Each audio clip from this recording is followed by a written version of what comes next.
If you were tuning into this explainer right now, chances are you're an exhausted, heavily sleep-deprived, but incredibly loving first-time parent. So first things first, take a deep breath. You are doing a completely wonderful job.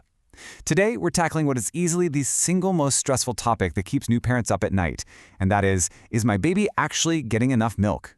We are going to break down the exact evidence-based signs of a well-fed baby so you can finally just put your mind at ease.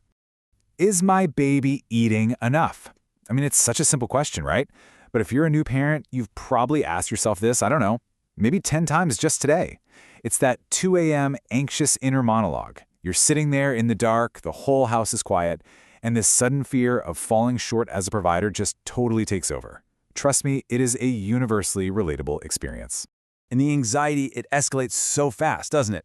Like, your baby wants to feed again after just an hour, or they immediately start crying the second you pull them away. Suddenly, your brain is just firing off. Wait, are they still hungry? Did I do something wrong? It's terrifying. But here is the good news. Pediatricians actually do not judge feeding success by how often a baby wants to eat or by those immediate moments of crying. Here's what surprises most parents, and it perfectly explains why you're feeling so anxious. Babies don't come with a milk gauge. Think about it. If you hand an adult a glass of water, you can literally sit there and watch the water level drop. But with a newborn, especially if you are breastfeeding, you can't instantly know how many ounces they've actually consumed. The data is totally hidden. So your anxiety, it's completely valid. You're basically operating blind here. And this perfectly illustrates the disconnect between parents and medical professionals. Because what do parents watch? We watch the clock.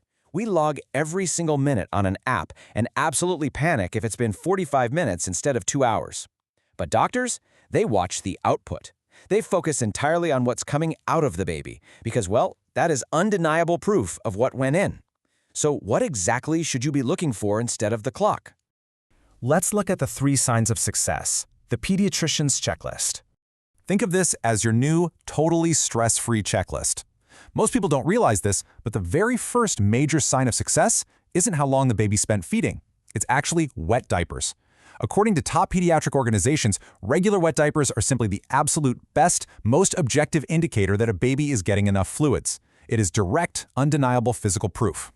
And we even have a very specific metric to look for: 6. By around the 5th day after birth, many babies typically produce at least 6 wet diapers per day. This magic number basically replaces that invisible milk gauge we talked about with a very visible diaper count. So if you're hitting this number, you're seeing a massive sign of feeding success. But definitely keep watching, because diapers are really only the first part of the equation here. The second sign is weight gain. Now, there's a really important nuance here. It is completely normal for newborns to lose some weight right after birth. Parents so often panic at that first checkup when the scale dips, but healthcare providers actually expect this. What they are really looking for is that the baby begins steadily gaining weight again after those early days to support healthy growth. Let's move on to the third sign, your baby's behavior. Now, to be clear, babies cry for many, many reasons. That's just what they do.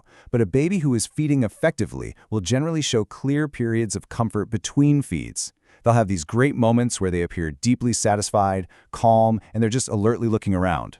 Seeing those peaceful, kind of milk-drunk windows is a huge positive indicator. But wait, what if they aren't calm and just want to eat constantly? Let's talk about cluster feeding. This is a super normal newborn behavior where a baby feeds very frequently, often bunched together over just a few hours. This happens a lot during growth spurts in those first few weeks. Please hear this. Cluster feeding does not automatically mean your baby is starving or that your milk supply is low. It's just normal development. Because remember, babies don't read feeding schedules. Some are incredibly efficient and just feed quickly. Others, they love to take their time, or they prefer to snack often. Frequency alone simply doesn't tell the whole story. But knowing all of this naturally begs the question, if frequency isn't a red flag, what actually is? Like, when should you really start to worry? Stick around, because we need to look at that next. Red flags. When to seek help. We want you to feel completely empowered, and a huge part of that is knowing exactly when a pediatrician's evaluation is genuinely needed. Definitely talk to your doctor if your baby drops well below that baseline of wet diapers we discussed earlier. Call them if your baby seems unusually sleepy or is physically difficult to wake up for feeds. Poor weight gain, ongoing feeding difficulties, or appearing physically dehydrated are all absolute reasons to reach out. And above all else, trust your gut. Parents know their babies best. Which brings us to the bigger picture. As we bring this explainer to a close, the big takeaway is this. Do not judge your feeding success by just one really difficult Tuesday afternoon feeding session. You have to zoom out. Rely on these concrete, evidence-based metrics: consistent wet diapers, steady weight gain, alertness, and overall development. In almost every single case, these indicators are vastly more informative than agonizing over the clock. By focusing on overall well-being, you can finally just let go of that minute-by-minute anxiety. Now, I really want to hear from you because parenting is absolutely a community effort. What worried you most about feeding during the newborn stage? Drop down into the comments right now and tell us your story. Honestly, your experience might be exactly what another anxious parent desperately needs to read today. If you found this explainer helpful, make sure to subscribe for more evidence-based guidance to help you feel confident and prepared. You've got this. We'll see you in the next explainer.